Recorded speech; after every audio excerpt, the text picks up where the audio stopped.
Λοιπόν, το θέμα λοιπόν της ενοποίησης μας απασχολεί όλους. Από τότε που πέσαμε στην Πειραιώς. Πώς όμως γίνεται μία ενοποίηση? Πότε? 3 περιπτώσεις. Όταν το θέλει η τράπεζα. Π.χ. ο ΣΕΠ το 2014.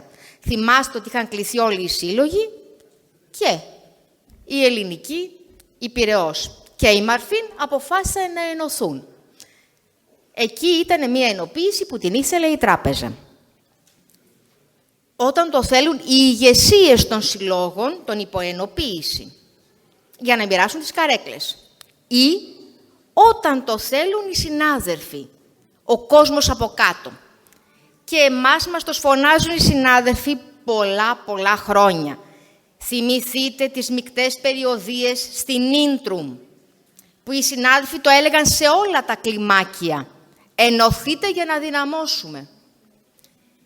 Θέλουν όμως οι συνάδελφοι μια ενοποίηση à la carte, με όποιον είναι πρόθυμος να συμπορευτούμε?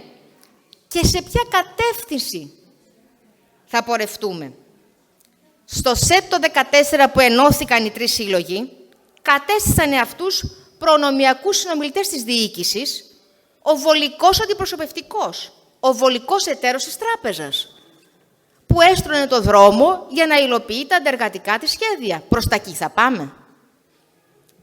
Το διαχρονικό αίτημα λοιπόν των εργαζομένων στην τράπεζα είναι η ενοποίηση των σωματείων και η δημιουργία ενός νέου σωματείου που θα αγωνίζεται και θα διεκδικεί κόντρα στην επίθεση της τράπεζας που όλο δυναμώνει. Άρα, ανοιχτό κάλεσμα σε όλα τα σωματεία. Αυτό πρέπει να κάνουμε.